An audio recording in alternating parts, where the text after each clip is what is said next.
Bienvenue à JK raconte une histoire où se déroulent des drames de la vie réelle. Installez-vous et savourez le récit d'aujourd'hui. Un lundi matin début août il y a quelques années, en tant que directeur régional des ventes pour Medicare System, une entreprise de fabrication d'équipements médicaux, je devais voyager en dehors de la ville plusieurs fois par mois lorsque des problèmes avec les clients survenaient. Cette semaine ne fit pas exception. Mon vol partait d'OHRE à 7h30 le lendemain matin, et étant donné la circulation tristement célèbre de Chicago, je devrais me lever vers 4h du matin.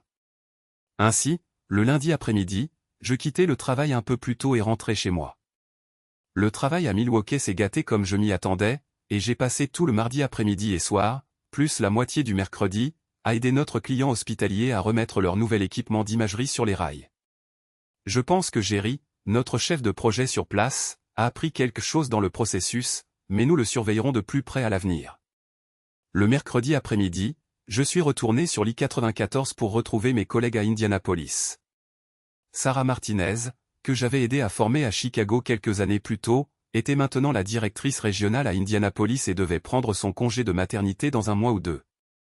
Étant donné qu'elle était une amie et en raison de son absence imminente, je surveillais de près ses dossiers pour m'assurer que tout était documenté afin que son successeur ait des instructions claires. Comme je m'y attendais, Sarah avait tout en ordre. Après le dîner avec Sarah et Tom, son mari, le mercredi soir, et une réunion de planification avec elle et son personnel tôt le jeudi matin, j'ai pris un vol United et me suis frayé un chemin à travers le trafic de Chicago pour arriver à mon bureau avant 14h.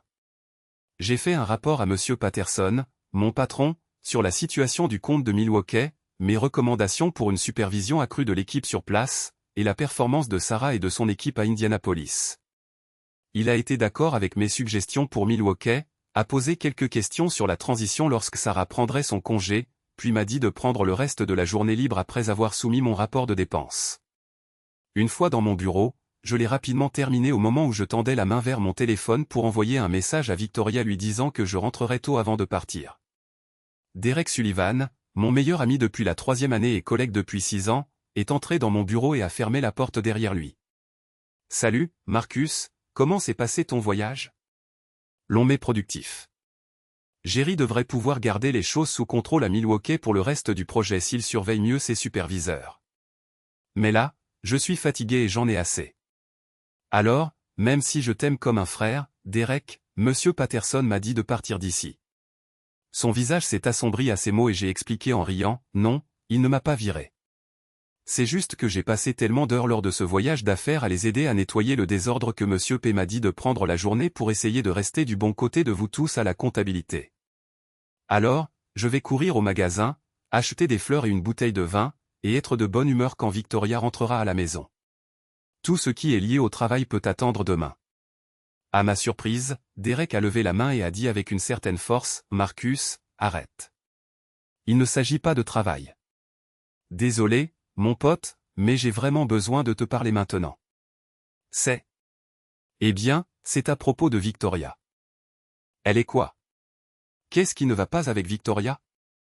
La peur m'a transpercé le cœur. Quelque chose lui était arrivé et personne n'avait pu me contacter parce que j'étais dans ce fichu avion. Mais pourquoi personne ne m'avait-il appelé depuis ? Quand je l'ai interrompu, il a balbutié. Marcus, elle t'a trompé pendant que tu voyageais. La colère a illuminé mon visage alors que je regardais l'homme que j'avais considéré comme mon meilleur ami pratiquement depuis toujours. Victoria m'avait dit que pendant ses années d'université et la période qui a suivi, elle était un véritable esprit libre, profitant pleinement de la vie. Mais quand nous sommes devenus plus sérieux et avons commencé à parler d'une vie ensemble, elle a mis ses jours derrière elle, a consulté un thérapeute pendant un certain temps, et a décidé de se ranger et de fonder une famille. Même si elle était passionnée avec moi, elle avait définitivement laissé ses jours de folie derrière elle. Ce n'est pas drôle, Derek. Ce n'est pas drôle du tout, et je n'apprécie pas ça. Je pense que tu ferais mieux de partir d'ici et de sérieusement reconsidérer notre amitié avant de revenir dans mon bureau. Son visage affichait une expression de douleur alors qu'il répondait. Je sais que. Ce n'est pas drôle, Marcus, et je déteste te dire ça plus que tu ne peux l'imaginer, mais je. Eh bien, je pense vraiment que c'est vrai. Je l'ai appris par Jake Campbell, qui l'a appris par son ami Clay. L'ami de Clay était quelqu'un avec qui elle était impliquée. D'après ce qu'il a dit nonchalamment à Clay par la suite, il n'était pas le seul qu'elle fréquentait, c'est pourquoi il ne l'a pas gardé secret. Cela l'a agacé qu'elle le trompe aussi. Je savais que ce n'était pas vrai. Cela ne pouvait pas être vrai. Et j'étais si furieux que j'étais prêt à arracher la tête de Derek pour avoir cru à une rumeur aussi stupide. Cependant, je connaissais ma femme bien mieux que Derek. Et ainsi, ma colère s'est tournée vers ceux qui répandaient de tels mensonges et le crétin anonyme qui les avait lancés. À bien y penser, je ne pardonnais pas non plus à Derek. De plus, j'étais doublement en colère que mon soi-disant meilleur ami les aide à répandre de tels mensonges. Derek, je vais te dire ça une fois. Ce n'est pas vrai. Pas un mot. Et si jamais, je dis bien, jamais tu répètes un mot de ça, je te casserai la figure. Maintenant, tu ferais mieux de partir d'ici avant que je ne décide de le faire quand même. Derek mesurait 1,83 m et pesait 81 kg. Il avait toujours été un gamin maigre, un intello typique, alors il savait que moi, avec ma corpulence, je pourrais le faire si je le voulais. Le monde entier semblait reposer sur ses épaules alors qu'il regardait le sol et secouait lentement la tête. Il leva les yeux vers moi et je pouvais voir la douleur dans ses yeux. Marcus, je suis désolé. Nous sommes meilleurs amis depuis longtemps, alors tu sais que je ne voudrais jamais te faire de mal, mais je pense vraiment qu'en ne te le disant pas, tu finirais par souffrir beaucoup plus. Et mon pote, tu sais que je te connais assez bien pour savoir que tu réagirais exactement comme ça. Tu as toujours eu un sale caractère. Et combien de fois ai-je dû intervenir pour te calmer et t'empêcher de te faire arrêter ou pire au lycée? Marcus, je ne te dirais pas ça si je ne pensais pas que c'était vrai. Je m'en vais. Mais comme ça, tu ne me croiras peut-être pas, mais voici le nom de l'enquêteuse que mon cousin a engagée quand il pensait que sa femme le trompait. Cette femme est douée. Et si elle te dit que Victoria a fait quelque chose de mal, non, c'est la pure vérité. J'ai pris une profonde inspiration et l'ai retenue un instant, souhaitant que le sang qui battait à mes tempes se calme un peu. Je ne suis pas sûr que ça ait marché, mais ça m'a aidé à clarifier mes pensées et à mieux relativiser. Derek avait raison. Nous étions meilleurs amis depuis que sa famille avait emménagé à côté de chez nous quand nous étions petits, et nous étions proches depuis. Nous étions tous les deux intelligents. J'étais le deuxième de la promotion de notre classe de lycée dans la banlieue de Chicago, finissant juste derrière lui. Mais c'était l'intello posé qui nous tirait d'affaire quand il le pouvait. Et j'étais l'athlète flamboyant qui nous sortait physiquement de quelques ennuis quand ses efforts ne fonctionnaient pas. Nous sommes allés à des universités différentes, moi en commerce avec une spécialisation en marketing à Northwestern, et lui en comptabilité à l'université de l'Illinois. Avec le temps, j'ai beaucoup mûri sans son aide pour gérer mon caractère. Bien que, je doive admettre que quelques accros supplémentaires en chemin sans ses conseils ont aidé le processus. Quand j'ai entendu parler d'un poste vacant dans le département comptable de mon entreprise, je lui ai fait savoir à quel point j'appréciais la firme. À ma surprise, il a postulé et j'ai dit un mot en sa faveur. Donc, nous travaillons ensemble depuis 6 ans maintenant, y compris tout le temps que Victoria et moi avons fréquenté avant de nous marier il y a presque 5 ans. Avec le recul, j'ai réalisé que même si je ne pensais pas une seule minute que son histoire était vraie, Derek avait dû être amené à croire que c'était vrai et qu'il me le disait pour me protéger, pas pour me faire du mal intentionnellement. Expirant lentement, j'ai demandé, « La femme de ton cousin? L'était-elle? » Oh, oui. Et mademoiselle Foster a mené une enquête à son sujet et sur ce qui leur était arrivé. Derek a grimacé. Il a divorcé d'elle, mais il doit encore la voir 2 fois par semaine lorsqu'ils échangent les enfants. Il aime ses enfants et fera tout pour les protéger. Et c'est une excellente chose, car il la déteste tellement qu'il l'aurait probablement déjà détruite et serait volontiers allé dans le couloir de la mort autrement. Je suis tellement désolé, mec.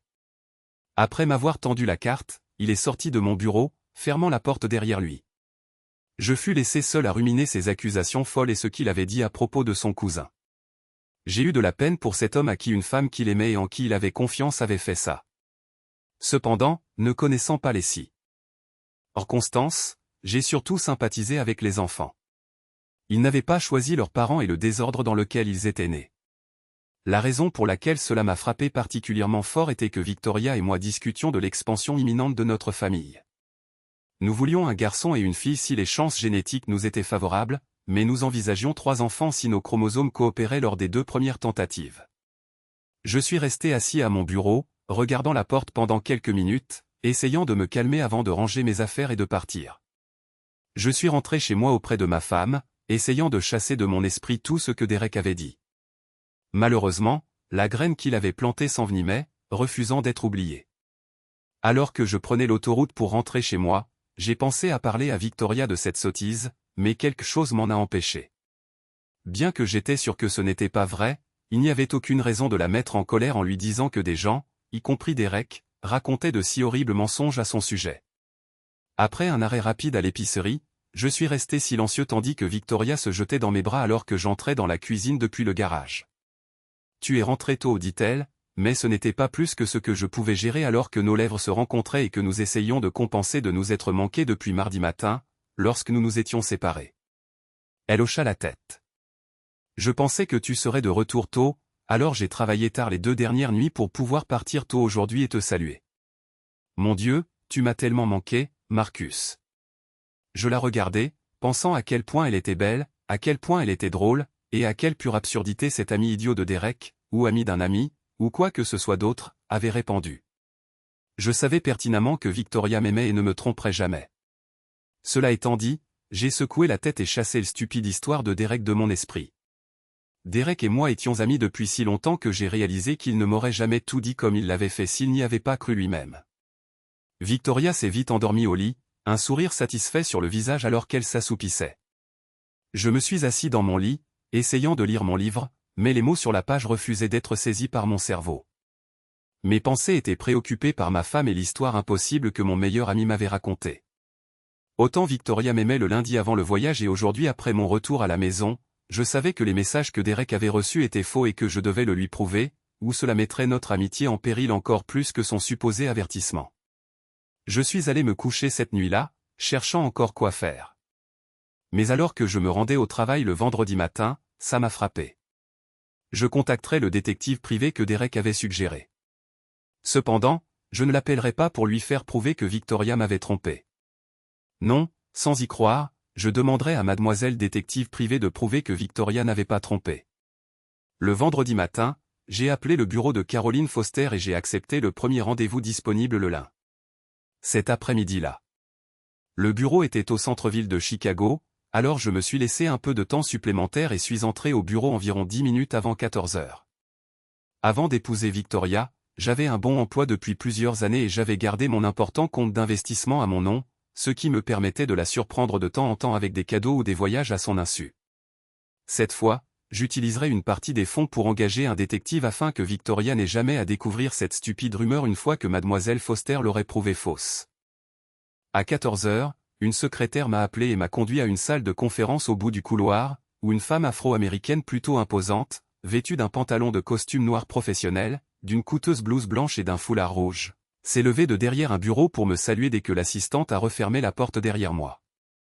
Bon après-midi, Monsieur Thompson. Bienvenue au service d'investigation privée Foster. Je suis Caroline Foster. Comment pouvons-nous vous aider? Elle était grande et très professionnelle. Sa poignée de main était ferme, et je devinais qu'elle s'était maintenue en excellente forme puisque, d'après le site web de son cabinet, elle avait pris sa retraite du département de police de Chicago quelques années auparavant. D'après sa biographie en ligne, j'avais estimé qu'elle avait la cinquantaine, bien qu'elle parût plus jeune en personne. Elle a souri chaleureusement, mais ses yeux continuaient de me scruter, observant mon langage corporel, comme je le soupçonnais, ainsi que si je cachais quelque chose. Bonjour, mademoiselle Foster. Je suis Marcus Thompson, et j'apprécie que vous me rencontriez avec si peu de préavis. Mon problème est relativement simple. En moyenne, je voyage 2 ou 3 fois par mois, généralement pour 1 ou 2 nuits. En conséquence, quelqu'un a inventé une histoire selon laquelle ma femme me trompe. Je veux que vous enquêtiez et prouviez que ce n'est pas vrai, qu'elle ne m'a pas trompé. Sans la moindre expression, elle a commencé à me poser des questions, et pendant l'heure qui a suivi, je lui ai dit tout ce que je savais sur l'allégation et beaucoup de choses sur Victoria, tout en réalisant que le problème n'était peut-être pas aussi simple que je l'avais cru auparavant. Ces questions étaient pertinentes, et elle en a posé plusieurs pour clarifier ou obtenir des informations supplémentaires, prenant de brèves notes au fur et à mesure, notamment sur l'histoire de Victoria, avant le début de notre relation et dans notre vie commune. Je me suis senti dévasté lorsqu'elle a finalement posé son stylo et dit « Merci pour ces informations, Monsieur Thompson. Selon la fiche d'information client que vous avez remplie avant de venir, vous avez un baccalauréat et une maîtrise en commerce de Northwestern. Dans quelle mesure êtes-vous familier avec la philosophie de notre système juridique et en particulier la charge de la preuve?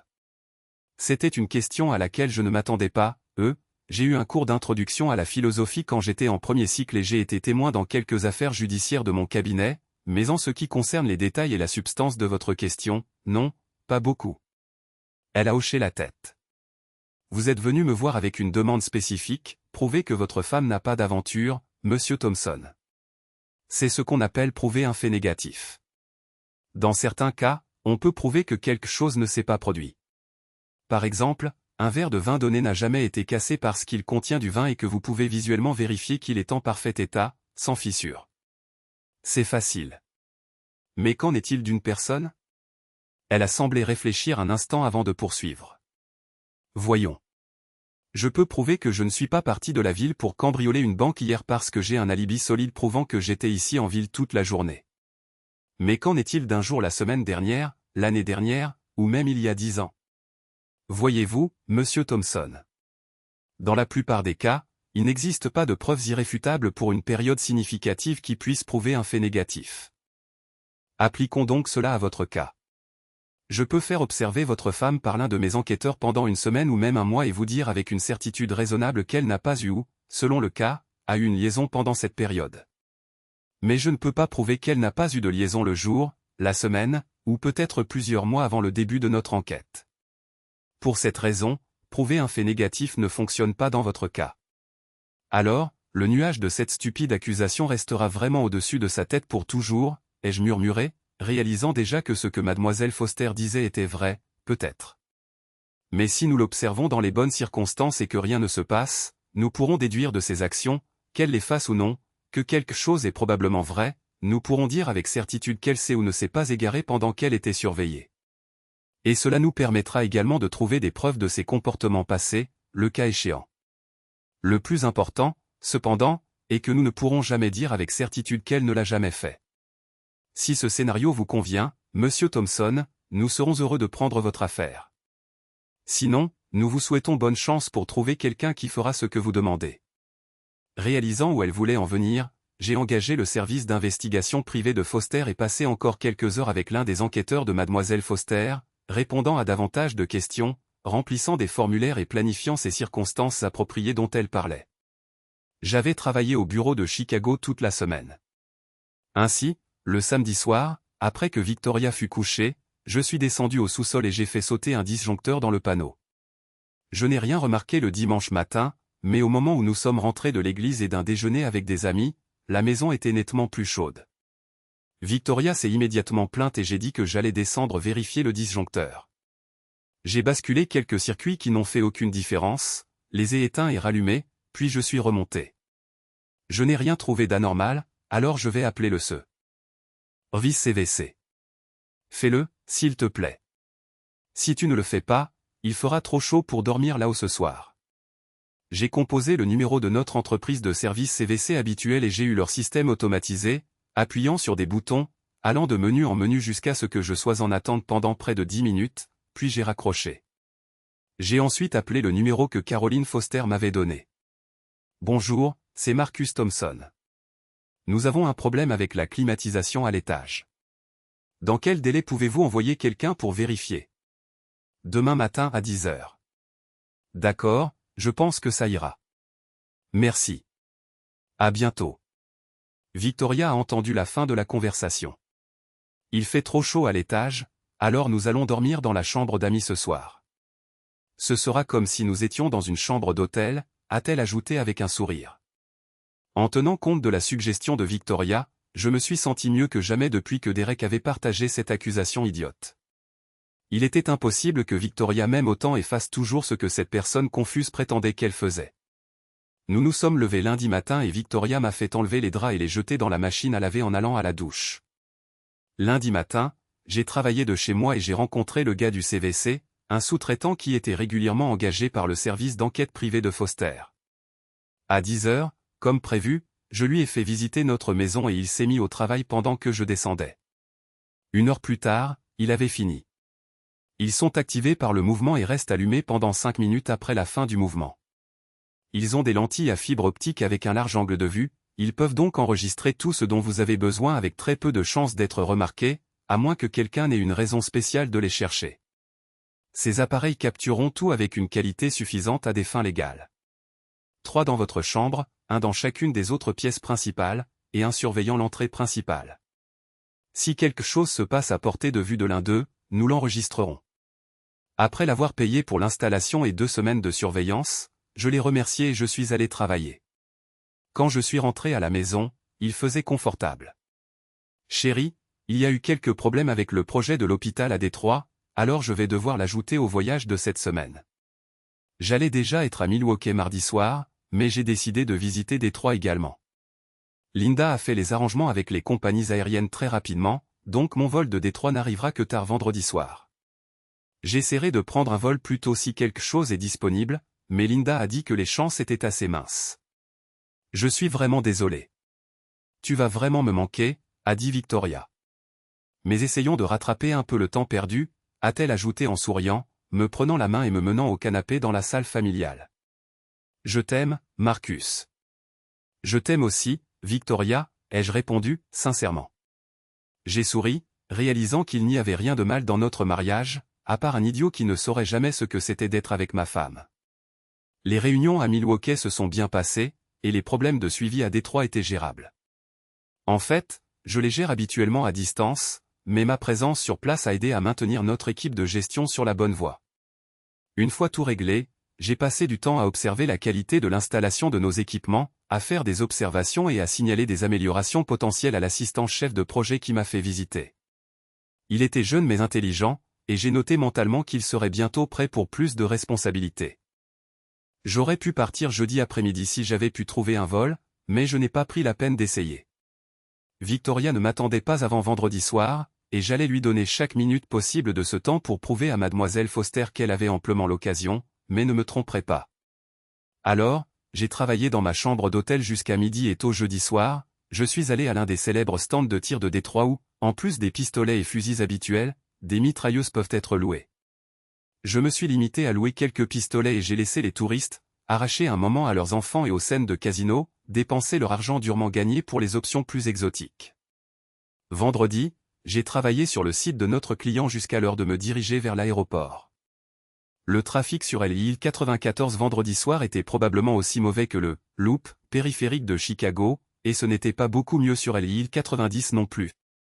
J'ai poussé un soupir de soulagement quand j'ai finalement atteint notre sortie et j'ai été ravi quand je suis rentré dans la maison et que ma femme aimante s'est jetée dans mes bras.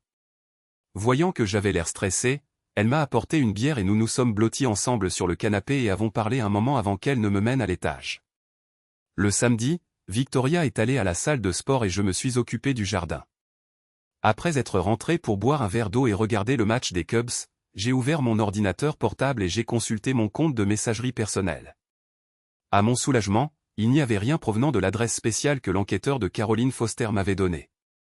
J'ai vérifié à nouveau le dimanche après-midi pendant qu'elle faisait des courses et du shopping. Cette fois, j'ai cligné des yeux avec tension plusieurs fois avant de cliquer avec hésitation sur le message pour l'ouvrir. Ce faisant, j'ai murmuré, « S'il te plaît, Seigneur, que ce ne soit qu'une mise à jour. Cher Monsieur Thompson, votre commande sera prête lundi à 11 h. Veuillez contacter notre bureau pour organiser la livraison. Wilson Toolworks. » Ma main tremblait en fermant le message, le supprimant, puis en le supprimant définitivement de ma corbeille. Victoria a remarqué que je n'avais pas l'air bien en rentrant, et j'ai évité ses baisers. « Oui, je ne me sens pas très bien, » ai-je répondu. « Je ne veux pas que tu tombes malade aussi. Laisse-moi te faire un câlin et ensuite tu te reposes pendant que je prépare le dîner. J'espère que tu te sentiras mieux et que tu pourras manger dans un petit moment. » Elle m'a serré dans ses bras, mais j'étais inquiet au-delà de toute mesure. Alors que je la tenais, j'ai perçu le parfum de fleurs inconnues. Je n'ai pas mangé dimanche soir, et je me suis levé très tôt lundi matin. J'y ai pensé en essayant de dormir. L'odeur de fleurs dans ses cheveux n'était pas la sienne. Son shampoing, après-shampoing ou parfum habituel. Je ne voulais pas croire que quelque chose se passait, mais l'odeur inhabituelle et le message inquiétant me firent me demander si quelque chose ne se passait pas vraiment après tout. Elle était partie depuis un bon moment, non? Non, elle n'aurait pas pu avoir le temps de faire des courses et de faire quoi que ce soit d'autre, n'est-ce pas? Oui. Ce devait être un de ces échantillons de parfum qu'il vaporise dans les grands magasins. Après avoir confirmé le rendez-vous le lundi matin, je suis arrivé au bureau de Mademoiselle Foster juste avant 11 heures. J'ai été escorté dans la même salle de conférence que la première fois. Et comme auparavant, Mademoiselle Foster m'a salué. Cette fois, elle a désigné une chaise d'un geste et a dit « Monsieur Thompson, nous avons conclu notre enquête plus tôt que prévu, et je crains d'avoir de mauvaises nouvelles. » Elle a fait glisser le dossier vers moi et s'est adossée en silence pendant que je l'ouvrais. Mon monde, toujours si ordonné, s'est effondré autour de moi alors que je sautais la lecture du rapport pour aller directement aux photos. Là, elle était avec un homme dans notre chambre. Cela fut suivi d'une autre photo, mais toujours dans notre chambre. Attendez, le gars sur cette photo ne ressemble pas au gars de la première. Désolé, tout est dans le rapport, mais nous l'avons documenté avec 3 hommes différents lors de 4 rencontres jusqu'à samedi. Et hier après-midi, nous avons observé la deuxième rencontre se répéter, cette fois dans une résidence privée. Quoi? Ai-je exclamé. La nouvelle et tous les chiffres m'ont abasourdi. Mais elle a fait du shopping hier. Son regard était sérieux. Elle a hoché la tête. Monsieur Thompson. Madame Thompson a fait du shopping samedi après-midi après sa deuxième rencontre avec le sujet numéro 2. Et dimanche, elle n'est allée qu'à l'épicerie. Vous auriez pu vérifier les reçus ou peut-être une carte de crédit si elle n'a pas utilisé d'espèces. Mais elle allait à la salle de sport samedi, ai-je murmuré, essayant toujours de ne pas croire les preuves clairement exposées devant moi. Mademoiselle Foster a secoué la tête. Je suis désolé, Monsieur Thompson. D'après la photo d'elle quittant l'hôtel avec le sujet numéro 2, nous pensons qu'elle faisait un autre genre d'exercice, mais croyez-moi, elle n'était nulle part près d'une vraie salle de sport. Comment est-ce possible? Ai-je demandé, ma colère l'emportant finalement sur l'incrédulité. 3 gars différents en une semaine, et cela n'inclut pas ce que je pensais que nous avions ensemble avant et après. Mademoiselle Foster a levé une main pour me calmer. Je ne suis pas psychiatre, Monsieur Thompson, juste une bonne enquêtrice et une assez bonne juge du caractère humain. Votre femme semble être une candidate probable aux troubles d'hypersexualité, souvent appelée nymphéomanie dans les années antérieures. Elle semble aller bien au-delà de l'ordinaire et couvrir ce qu'elle a fait pour que vous ne le découvriez pas. Des fleurs, ai-je soupiré. L'odeur de fleurs dans ses cheveux. Elle a pris une douche et s'est lavé les cheveux après avoir. Hier vu son ami hier. Peut-être. Mais à en juger par le temps qu'ils ont passé là-dedans, elle l'a très probablement juste lavé ou utilisé un produit parfumé. D'après ce que nous pouvons dire en la suivant et en regardant les enregistrements, c'est une experte dans ce qu'elle fait. Et elle est obsédée par le fait de couvrir ses traces, allant même jusqu'à changer les draps et le linge de votre lit entre les rencontres. Dans notre lit, ai-je commencé, me souvenant qu'elle avait même changé les draps du lit d'amis il y a tout juste une semaine. Oui. 2 des 3 nuits où vous étiez partis, elle les a amenés dans votre lit. Elle les amène? Mademoiselle Foster a marqué une pause devant mon regard acéré. Elle amène ces hommes à votre résidence. S'il vous plaît, ne les appelez pas comme ça. Infidèle. Adultère. Ai-je commencé? Elle a fredonné légèrement et a hoché la tête en réponse à mon commentaire. Au moins l'un d'eux. Oui. Nous ne connaissons pas le nom du premier, et le troisième n'est pas marié, mais en supposant qu'il connaissait son état matrimonial, cela fait de lui un complice de son adultère. Maintenant, le deuxième semble être son habitué. Eh bien, c'est définitivement un tricheur et un adultère. Nous avons pu obtenir son identité et avons découvert qu'il était marié. J'ai soupiré, ouvrant le dossier et le fouillant jusqu'à trouver la page avec sa photo tout en haut. Mes poings se sont serrés alors que j'essayais de ne pas frapper le bureau. Je crois qu'elle travaille avec lui, ai-je dit. J'étais sur le point d'y venir. Brandon Mitchell, 32 ans, marié, pour autant que nous puissions en juger, est devenu le superviseur de votre femme dans son entreprise il y a quelques mois. Étant une grande entreprise importante avec plusieurs bureaux, ils ne publient pas leur structure de gestion d'entreprise. Il est donc possible qu'ils travaillent dans un autre département, éventuellement parallèle. J'ai secoué la tête. Non, vous avez raison. Madame Allen a été promue, je crois, à la fin du printemps et Monsieur Mitchell est devenu son nouveau manager. Victoria ne l'a jamais appelé par son nom et a dit qu'il n'était pas très sociable, donc je ne l'ai pas encore rencontré. Mais elle me l'a désigné un jour où je suis passé la chercher quand sa voiture était au garage. Ce fut au tour de mademoiselle Foster de secouer la tête, bien que ce fût un air d'incrédulité. Pas très sociable avec les conjoints d'eux. Eh bien, sans aucun doute une excuse commode pour vous garder séparés tous les deux. Quoi qu'il en soit, Monsieur Mitchell n'a pas d'antécédent ni de mandat d'arrêt en suspens, mais il a plusieurs contraventions de stationnement impayées. Votre femme l'a rencontré dans un bar mercredi soir et l'a conduit chez vous pendant un peu plus d'une heure, puis l'a ramené. C'est ainsi que nous avons obtenu son nom des registres du DMV et trouvé les informations de son entreprise via des recherches web et des réseaux professionnels. Quel salaud! J'ai soupiré, serrant et desserrant mes poings pour ne pas casser accidentellement quelque chose. Mademoiselle Foster a continué, du calme, Monsieur Thompson.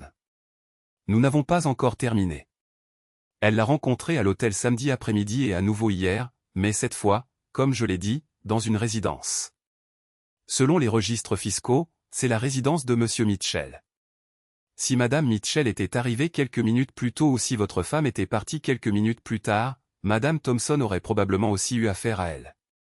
Son jeu est déjà perdu, mais elle ne le sait pas. J'ai sifflé. Vous savez, Mademoiselle Foster, dans ma jeunesse, j'étais plutôt déchaîné et je courais après toute femme qui montrait de l'intérêt. Cela a pris du temps, mais finalement j'ai réalisé que cela ne me menait nulle part. J'avais besoin de quelque chose de plus, et j'ai rencontré Victoria juste au moment où j'en avais besoin. Elle a admis qu'elle était pareille à l'université et qu'elle avait eu quelques relations en cours de route, mais elle a dit qu'elle m'aimait, qu'elle voulait se poser. Cela ne pouvait pas continuer. Mademoiselle Foster m'a tapoté le bras. Je lui ai souri faiblement en signe de gratitude et j'ai de nouveau regardé la feuille avec la photo de Brandon Mitchell. Mon visage s'est durci à l'idée de ce que je voudrais faire à cet infidèle, menteur et adultère. Mademoiselle Foster a de nouveau saisi mon bras, plus fort cette fois, me forçant à la regarder dans les yeux. Monsieur Thompson, je suis vraiment désolé de la tournure des événements. Mais je dois vous avertir, comme je le fais avec tous mes clients, de ne pas laisser la douleur que vous ressentez vous faire faire quelque chose qui ne correspond pas à qui vous êtes. Lorsqu'une personne découvre que son être cher l'a trompé, elle veut souvent se venger pour faire souffrir le tricheur. Mais si vous faites cela et que vous allez trop loin, eh bien, si vous faites cela, cela peut ruiner votre vie. Vous en rendez-vous compte? Prenant ma main. Elle m'a fait hocher la tête avant de continuer. Ne laissez pas son erreur ruiner votre avenir. Si vous ripostez trop fort, vous pourriez aller trop loin et vous retrouver en prison pour un certain temps, voire en prison, peut-être pour des années. Vous pourriez perdre votre emploi et presque tout ce pour quoi vous avez travaillé toute votre vie d'adulte. Vous n'avez pas d'enfant, donc vous n'avez pas à vous en soucier. Mais cela ne signifie pas que vous ne pouvez pas vous créer d'énormes problèmes. Quoi que vous décidiez, soyez juste prudent et rappelez-vous que c'est son erreur, pas la vôtre. Tant de choses tourbillonnaient dans ma tête. Trahison confirmée. Des enfants si proches, mais pas maintenant. La vengeance, peut-être pas. Mais la réciprocité? Oui, absolument. Je ne serai pas un idiot à laisser ma colère me détruire. Je ferai attention à contrôler mes émotions, mais dans ma réaction soigneusement calibrée, je serai tout aussi sournois et calculateur qu'elle l'avait été en me trompant, peu importe depuis combien de temps elle le faisait. Je savais que je ne la blesserais jamais physiquement. Je n'étais pas ce genre de personne, mais la faire souffrir. Oui, je le ferai. Avec prudence, je veux dire, mais croyez-moi, Mademoiselle Foster, si c'est ce que ma future ex-femme veut, alors il en sera ainsi. J'essaierai de ne pas aller trop loin, mais croyez-moi, ce sera limite et elle ressentira toute la douleur qu'elle m'a causée. Chaque parcelle.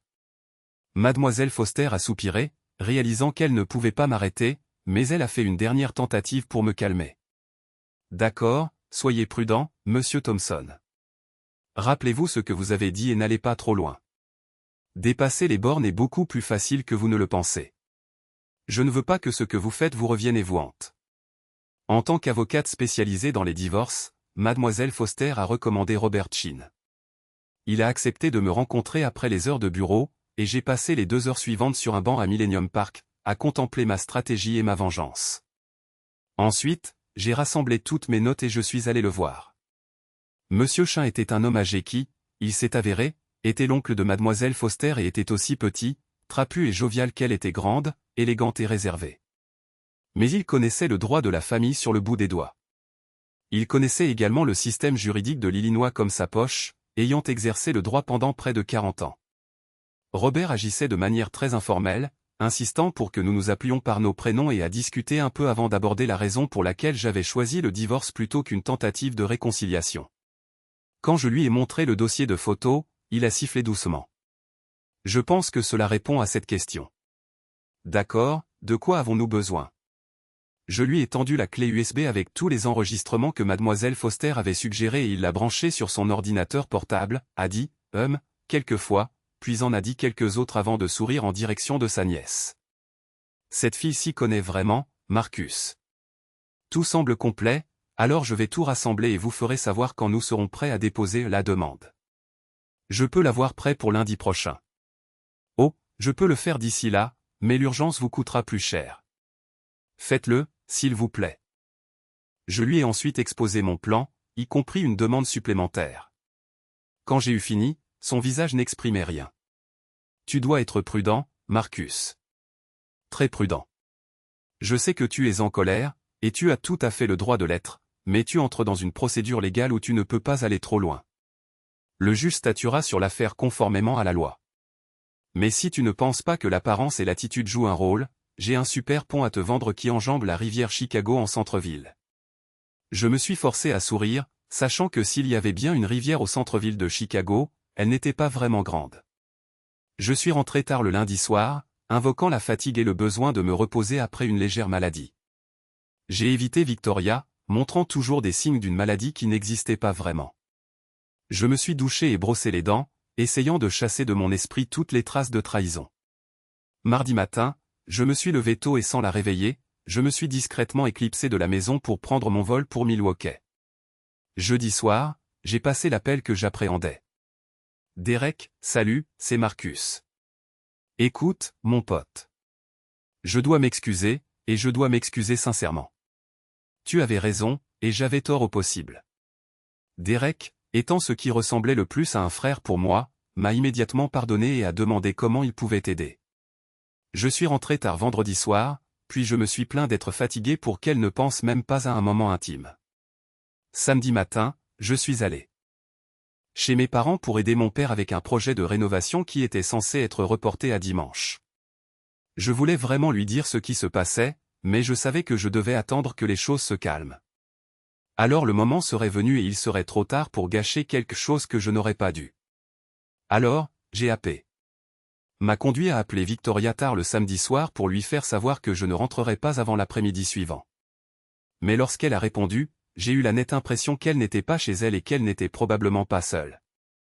J'ai ravalé ma salive, murmurant un « je t'aime » sec mais complètement faux avant de mettre fin à la conversation. Le dimanche après-midi, alors que Victoria était sortie en ville, sans doute avec l'un des salauds de bas étage qui la fréquentaient, Monsieur Chan m'a envoyé un SMS. Je l'ai rapidement appelé et il a confirmé que tout serait prêt. L'huissier qui l'avait engagé a accepté de signifier les documents le lundi à 11 h, conformément à ma demande spéciale, et de m'envoyer un SMS dès qu'il l'aurait rencontré.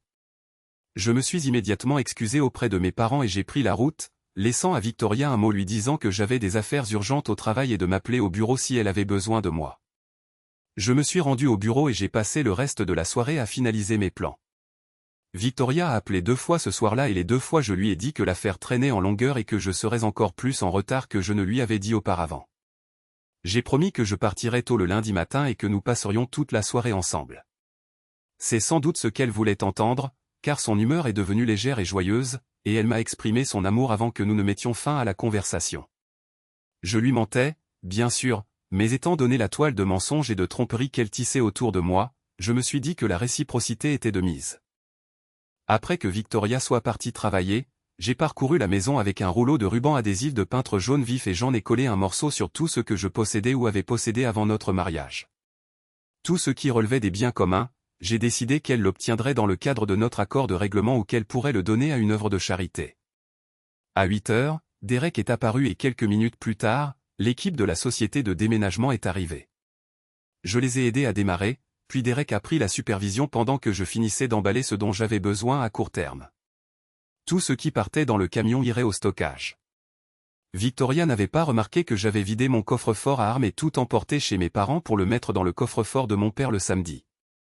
J'avais presque fini et j'étais sur le point de partir, prévoyant de laisser le reste à Derek, quand Amy, la voisine et amie de Victoria, a vu le camion et est sortie pour demander si nous déménagions. Heureusement, je l'ai rejointe avant qu'elle ne puisse regarder dans le camion ou voir que j'avais empilé un tas d'affaires à l'arrière de mon SUV dans le garage. Chut, dis-je avec un sourire. Je fais une surprise à Victoria avec de nouveaux meubles en l'honneur de notre prochain anniversaire. 5 ans la semaine prochaine. Je débarrasse la maison des vieux meubles et du désordre avant qu'il ne livre les nouvelles affaires ce soir. C'est une surprise et c'est un peu en avance en raison de leur calendrier de livraison, alors s'il te plaît, ne lui en parle pas, ni à personne d'autre, avant qu'elle ne te le dise elle-même. Elle a accepté en souriant et a continué son chemin. À midi, la nouvelle se serait probablement répandue dans tout le quartier, j'étais donc content que le rush soit déjà à 11 heures. J'ai donné un pourboire généreux à chacun des déménageurs, puis j'ai serré la main de Derek et les remercié avant de me diriger vers la banque. J'étais là à l'ouverture à 9 heures et j'ai retiré la moitié de l'argent de nos comptes joints sous forme de chèque de banque. Quelques minutes plus tard, j'étais à la caisse de crédit et j'ai déposé le chèque de banque sur un nouveau compte que j'avais créé en ligne. À 11 heures moins le quart, je me suis garé sur le parking d'un immeuble de bureaux à Chamberg et j'ai ouvert mon ordinateur portable. J'avais déjà demandé une nouvelle carte de crédit à mon seul nom. Comme la carte actuelle affichait un solde nul, j'ai fermé le compte joint. Cela a pris plus de temps que prévu et, en conséquence, j'ai commencé à transpirer sous la pression du temps. À 10h57, cependant, c'était fait et je me suis connecté à notre compte de messagerie familiale où nous étions tous les deux répertoriés et j'ai attendu que le SMS arrive sur mon téléphone. Comme prévu. À 11h, l'huissier a juste demandé après elle. Une réponse est revenue disant qu'elle était en route. Un autre SMS est arrivé une minute plus tard. Elle est dans le hall maintenant, tremblant presque de nerfs. J'ai téléchargé le message déjà préparé sur notre email.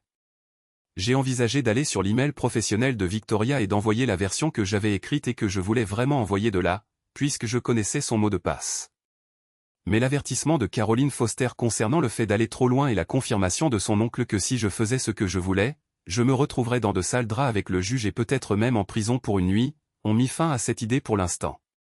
Le message a été envoyé à plusieurs de nos amis et membres de notre famille. Il rapportait que quelque chose s'était passé entre nous et que j'avais demandé le divorce en conséquence. 3 photos étaient intégrées au message plutôt qu'attachées afin qu'elles ne puissent pas être supprimées du message. Les visages de Victoria et Brandon étaient visibles sur chacune des photos. Cependant, toujours en tenant compte des avertissements de ne pas aller trop loin, les photos avaient été soigneusement recadrées et éditées pour cacher tout détail explicite, mais il était tout à fait évident de quoi il s'agissait. À en juger par l'horodatage, le deuxième message, celui que je voulais vraiment envoyer, était resté conservé et utilisé sur la clé USB. Finalement, le message n'a pas été envoyé à Victoria ni à Brandon. Il n'était pas nécessaire de les avertir de la tempête imminente. Le message était prêt et semblait correct, alors j'ai appuyé sur envoyer. Après m'être assuré qu'il avait été envoyé correctement, je me suis rapidement déconnecté, j'ai fermé mon ordinateur portable et je l'ai mis sous mon siège. Mon téléphone a sonné à 11h03. C'était Victoria, et j'ai répondu. Marcus, qu'est-ce que c'est que ça? Un divorce? Pourquoi? Je pensais que nous étions heureux ensemble. Tu as trouvé quelqu'un d'autre? J'ai ri de son hystérie. Tu pensais que nous étions heureux? Non, je pensais que nous étions heureux jusqu'à ce que je découvre ce que tu faisais. Oui, je sais. Regarde au dos de l'enveloppe. J'ai demandé à mon avocat d'inclure quelque chose dans le paquet. Je l'ai entendu jurer et crier au téléphone, me promettant un amour indestructible comme elle l'avait fait devant Dieu, le pasteur et beaucoup de nos amis et de notre famille à l'église il y a 5 ans. Elle a crié au téléphone. Marcus, non. Ce n'est pas ce que ça a l'air. Vraiment? Non, Marcus. Laisse-moi t'expliquer. Non, Victoria. Je ne pense pas que tu aies le temps de l'expliquer correctement. C'est fini entre nous. Les coordonnées de mon avocat sont dans ce dossier. Si tu as besoin de quoi que ce soit, n'hésite pas à le contacter. J'ai raccroché alors qu'elle parlait encore, ou plutôt qu'elle criait pratiquement au téléphone. Lorsqu'elle a réalisé que je n'étais plus là, elle a rappelé et j'ai envoyé le téléphone sur la messagerie vocale. Elle a laissé un message, apparemment long, et quelques minutes plus tard, un SMS d'elle est arrivé. Le message vocal n'était que des mêmes démentis et mensonges. Il a donc été supprimé, tout comme le SMS et les 3 messages, et le message vocal suivant qui a suivi rapidement. Ne voulant plus entendre ses larmes de crocodile, ni écouter les mensonges, les excuses et les apologies, et certainement pas entendre de nouvelles promesses, puisqu'elle avait déjà violé le seul vœu sacré qui comptait vraiment. Je n'ai pas écouté les nouveaux messages ni lu les SMS avant de les supprimer. J'ai ensuite bloqué le numéro de Victoria. Immédiatement après, j'ai composé le numéro de mon beau-père. Comme Bob et Linda étaient mes amis autant que mes beaux-parents, je n'ai pas pris la peine de leur envoyer un message. Salut, Bob. C'est Marcus. Je déteste t'appeler au travail, mais c'est important et je pense que tu dois l'entendre directement, pas par oui-dire. Et je vais le faire maintenant, pas plus tard, parce que la situation vient de dégénérer. Je crois l'avoir entendu déglutir au téléphone. Qu'est-ce qui se passe, mon garçon? Bob, je suis désolé de devoir te dire ça, mais à cause de l'incapacité de Victoria à honorer ses vœux de mariage, je suis contraint de mettre fin à notre union. Marcus, non. Je connais le passé de ma fille, mais cela a changé. Tu ne peux pas prendre ça au sérieux en lui reprochant quelque chose d'il y a longtemps. Bob, je ne ferai jamais ça, mais elle a rechuté, et de façon très sérieuse. Et il n'y a pas si longtemps, il y a 2 semaines, quand j'étais absent, c'était comme si elle était devenue folle.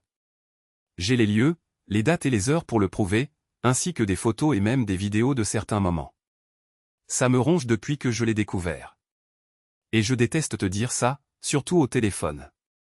Mais tu devrais savoir que je ne fais pas ça parce que j'en ai envie, mais parce que je ne peux plus lui faire confiance, et je ne peux pas continuer ainsi, alors je vais y mettre fin maintenant.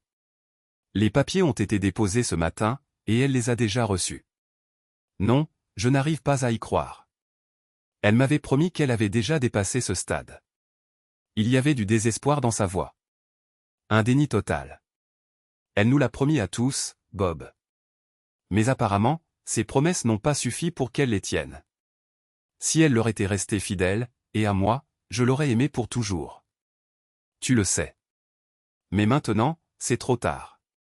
Et l'amour que j'avais pour elle s'est estompé, s'est asséché et s'est envolé. Cependant, je t'aime toujours, toi et ta femme, et je ne veux pas vous faire de mal, c'est pourquoi je te le dis directement et non par email. Mon futur ex-beau-père a exprimé un profond regret pour ce que sa fille nous avait fait en tant que couple, ainsi qu'à sa famille et à moi en tant qu'ami. Avec regret dans la voix, nous nous sommes dit au revoir. J'ai rapidement appelé Linda, mais l'appel est tombé sur la messagerie vocale. Je soupçonnais Bob d'avoir son numéro en composition rapide, alors j'ai laissé un court message. Il était maintenant 11h16, et j'ai procédé à la seule partie de mon plan sur laquelle j'avais des doutes. Si je faisais cette partie, je blesserais une étrangère qui ne le méritait probablement pas. Mais si je ne le faisais pas, je risquerais d'être encore plus blessé. Alors, j'ai mis des lunettes de soleil, une casquette de baseball et un cordon avec un badge plastifié pour une société de livraison qui, à ma connaissance, n'existe pas, mais avec le numéro de téléphone de Derek en bas, il savait qu'il devait répondre, Sunshine Process Serving, à tous les appels. Derek, ne devait rien reconnaître de personnel entre 11h et 11h30. J'ai mis un chewing-gum dans ma bouche et je suis entré dans le bâtiment. Au poste de sécurité, j'ai dit, bonjour, Marcus Thompson de Sunshine Courrier et Signification. J'ai un paquet spécial pour Madame Jennifer Mitchell. Le garde a froncé les sourcils. De tels paquets doivent être remis au centre de réception au niveau inférieur.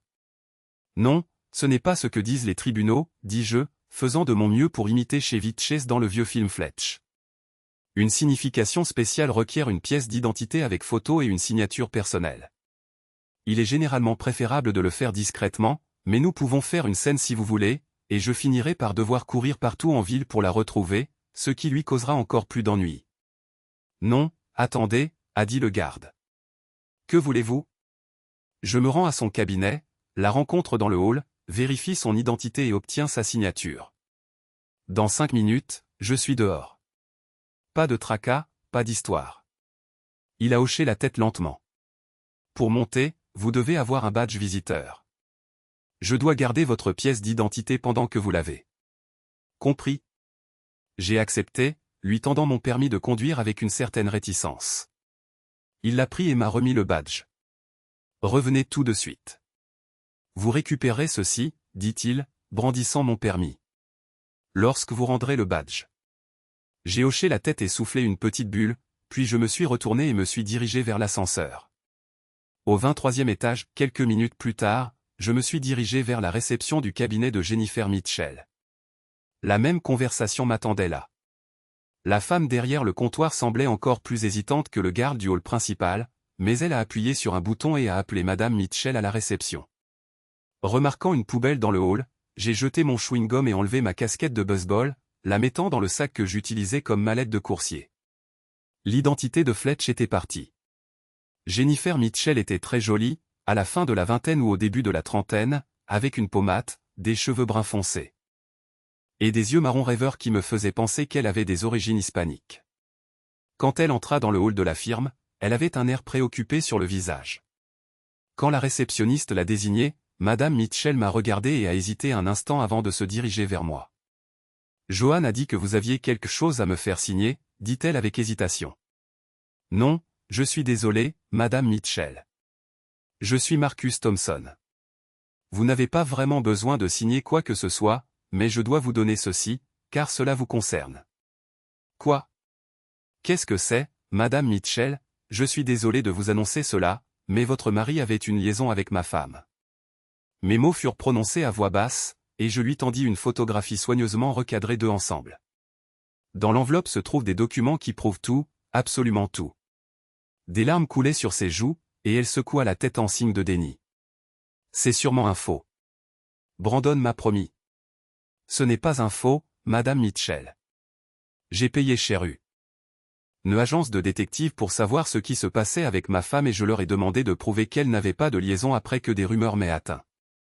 Ils ont prouvé le contraire, qu'elle en avait une.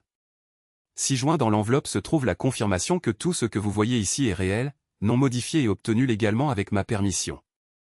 Une société d'enquête privée et mon avocat m'ont assuré que tout cela serait recevable devant les tribunaux si vous choisissez cette voie. C'est ce que je fais depuis ce matin. Mais il a promis, murmura-t-elle, les larmes coulant sur son visage. Elle se pencha vers moi, et je passai mon bras droit autour d'elle et lui tapotai doucement le dos. Il a dit que la première fois était une erreur, que c'était juste un moment de faiblesse, et que ça n'arriverait plus. Nous avons pris des mesures pour nous assurer que ça n'arriverait pas, et maintenant il revient sur sa parole et le fait encore. Encore? Pourquoi? Je ne sais pas, Madame Mitchell. Mais cette fois, ce n'est pas arrivé sur une impulsion. C'était soigneusement planifié, et c'est arrivé plus d'une fois. Dans l'enveloppe, vous trouverez des documents de 3 rencontres entre eux en 5 jours. Sa main agrippa ma chemise, et elle secoua la tête par de petits mouvements rapides contre moi, réalisant l'étendue de la trahison de son mari. Mesurant 1,65 m et pesant environ 59 kg, j'étais plus grand qu'elle de 18 ou 20 cm. Elle essuya ses larmes et me regarda de nouveau.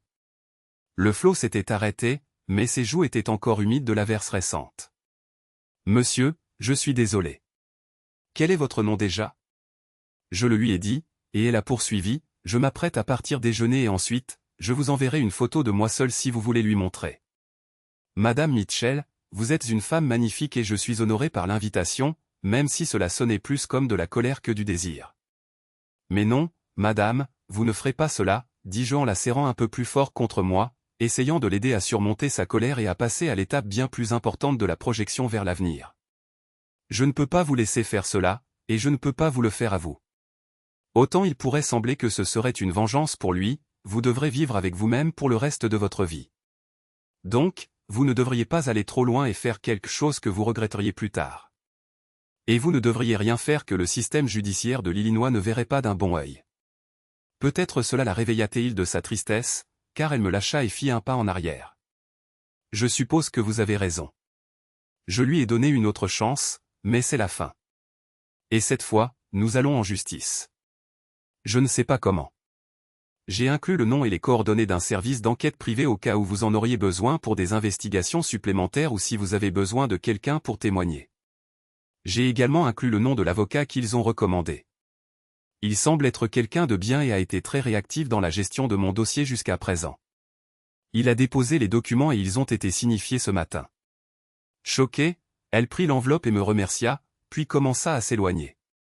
Cependant, elle s'arrêta et dit, « Monsieur Thompson, je déteste demander cela, mais puis-je vous appeler si je suis bloqué et que j'ai besoin de conseils? Mon numéro est dans l'enveloppe. Après avoir visité le laboratoire de test que Caroline Foster avait recommandé, j'ai sué pendant les jours suivants pendant que je gérais des projets dans le sud de l'Illinois. C'était agréable de pouvoir me reposer à la fin de chaque longue journée.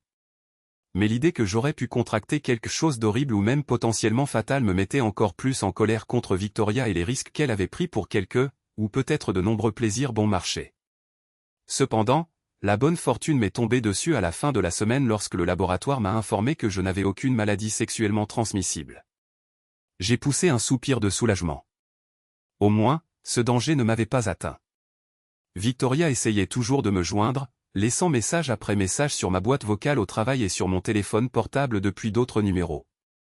Quand je consultais les messages, je les supprimais dès que j'entendais sa voix, mais elle ne comprenait pas l'allusion. Quand je suis revenu au bureau le vendredi matin, j'ai trouvé qu'il y avait d'autres messages qui m'attendaient. Alors, je les ai supprimés un par un et j'ai sorti le manuel d'utilisation de mon téléphone pour trouver comment bloquer les numéros inconnus. Après quelques minutes, ce problème aussi était résolu. J'ai décidé de rendre visite à mes parents pendant le week-end. Ils recevaient aussi des messages de Victoria, et j'ai décidé de bloquer son numéro là aussi.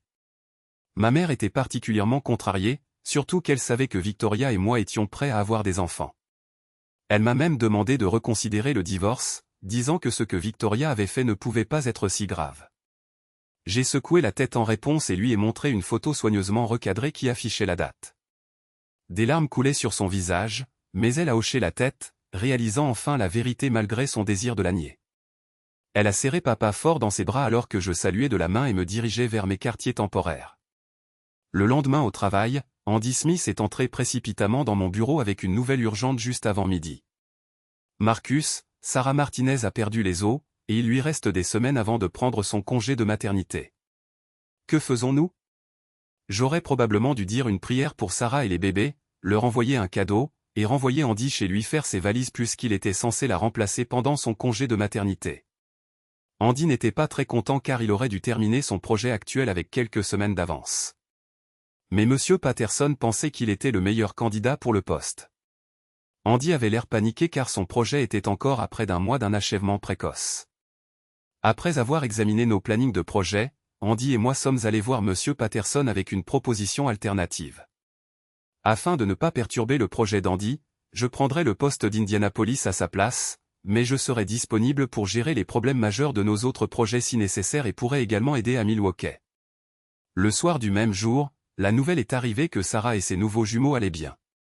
Je me rapprochais d'Indianapolis pour m'attaquer au projet, et à chaque kilomètre, je m'éloignais davantage de Victoria et de mon passé. Quand je suis arrivé à l'hôtel, il était tard et j'ai dormi quelques heures avant de me lever tôt pour me rendre sur le chantier. J'ai passé la matinée à me plonger dans le projet, à rencontrer quelques administrateurs d'hôpital et à revoir les plans pour les semaines à venir. Tout était comme je m'y attendais. Alors, je suis parti tôt pour m'arrêter au magasin et me rendre à l'hôpital pour voir Sarah. Elle avait déjà reçu les fleurs que j'avais envoyées. Alors, je lui ai donné une carte de félicitations pour un travail bien fait sur le projet et un chèque cadeau pour ses enfants qui avaient été un certain temps en unité de soins intensifs néonatales jusqu'à ce qu'ils soient assez grands pour rentrer à la maison. Bien que je n'ai pas pu entrer les voir, j'ai pu les apercevoir sur le moniteur tandis que Sarah et Tom les regardaient avec amour. J'étais si heureux pour eux, mais l'idée que je n'aurais peut-être jamais d'enfants me faisait mal en partant. Alors, j'ai tourné mon attention vers le projet. Il est devenu mon tout pour les 2 jours suivants. Et le vendredi, j'ai invité le personnel de direction de l'hôpital à prendre un verre au centre-ville d'Indianapolis après avoir terminé le travail pour le week-end. Le lundi, Robert Chin a appelé pour savoir comment se déroulait mon divorce. Il traversait une période difficile. Son bureau recevait de nombreux appels de Victoria qui essayait de me joindre, et elle semblait devenir de plus en plus hystérique à chaque appel. « Êtes-vous sûr de ne pas vouloir lui parler ?» demanda-t-il. Je ris sarcastiquement en réponse à sa question et je l'entendis rire doucement aussi. Je le remerciai et retournai au travail. Dans la soirée, alors que je me dirigeais vers ma chambre d'hôtel pour séjour prolongé, un message texte arriva sur mon téléphone. Je ne reconnaissais pas le numéro, mais le message disait « Salut, Marcus, mon avocat a déposé les documents aujourd'hui et Brandon a déjà été signifié. Pouvons-nous parler quand vous aurez un moment ? Merci, Jennifer Mitchell. » Il était tard, alors je lui ai renvoyé un message pour voir si elle était disponible. Mais quelques secondes plus tard, mon téléphone a sonné. Salut, Marcus. Merci de me parler. Avec plaisir, Jennifer. Comment allez-vous? C'est difficile, mais je vais m'en sortir, répondit-elle avec incertitude dans la voix. Et vous? Comme elle n'a pas développé, j'ai répondu, on dirait que c'est le cas pour nous deux. Jennifer, que se passe-t-il? Il y eut un bref silence avant qu'elle ne parle à nouveau. Marcus, je voulais vous remercier pour ce que vous avez fait en révélant ce que Brandon faisait et en me faisant réfléchir avant de commettre un acte irréfléchi. Vous auriez pu profiter de ma vulnérabilité à ce moment-là. Mais vous ne l'avez pas fait, me faisant m'arrêter et réfléchir afin que je puisse réaliser à quel point cela aurait été mal. J'apprécie vraiment cela et j'apprécie votre aide. Ça ne va pas être facile, mais je suis déterminé à traverser ça. Jennifer, nous étions au même point à ce moment-là, et cela n'aurait pas été juste pour l'un de nous deux. Je vais mieux maintenant, du moins un peu mieux, y compris en étant loin d'elle. Et je suis heureux d'entendre de la détermination dans votre voix, si ce n'est de l'espoir. Absolument. J'ai encore un long chemin à parcourir, mais c'est nettement mieux que ce que c'était. J'ai commencé à lui dire que si elle avait besoin de parler, elle pouvait m'appeler, mais j'ai hésité. Bien sûr, son futur ex était une crapule de première grandeur, mais il l'était principalement envers elle, pas envers moi. J'étais juste un dommage collatéral pour lui quand il a profité de l'invitation ouverte de mon ex. Mais j'avais encore des plans pour lui aussi. Alors, je suis resté silencieux et nous nous sommes souhaités bonne chance avant de nous dire au revoir. Alors que le travail à Indianapolis se passait bien à la demande de M. Patterson, je continuais à superviser le travail à Milwaukee et on me demandait souvent conseil sur d'autres projets. J'ai vite eu l'impression d'être au milieu d'un marécage, les alligators jusqu'aux aisselles. Une partie de la raison était Robert, qui a appelé quelques semaines plus tard et a dit « Marcus, il y a du nouveau ». L'avocat de Madame Thompson a demandé au juge de fixer une session de médiation. S'il le fait, vous devrez la rencontrer en personne ici à Chicago pour au moins 2 sessions, peut-être plus. Le juge vous donnera du temps, et vous devrez vous présenter ici en ville, sinon la procédure ne vous sera pas favorable. Que voulez-vous que je fasse? Mon sang bouillait à l'idée qu'il recourt à de telles tactiques, mais Robert m'avait dit depuis le début que c'était possible. Lorsque nous avons déposé la demande, nous avons fourni une documentation minimale sur son infidélité. Vous avez dit que nous pourrions garder le reste car nous n'en aurions pas besoin.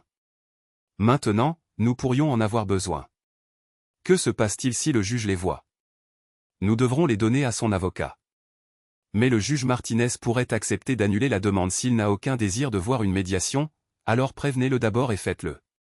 Une semaine plus tard, la demande de médiation de Victoria a été rejetée. Bien que, selon Robert, le juge Martinez ait laissé entendre qu'elle pourrait chercher des conseils pour son propre problème, et c'était un crocodile de moins dans le marais.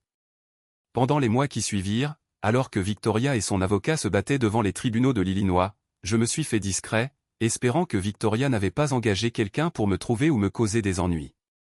Juste au cas où, j'avais demandé à Robert de refaire mon testament et de modifier ma police d'assurance vie pour m'assurer qu'elle ne toucherait pas un sou s'il m'arrivait quelque chose.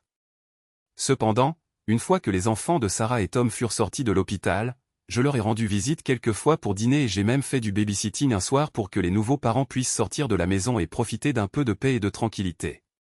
Les jumeaux sont restés calmes pendant les premières minutes après le départ de leurs parents.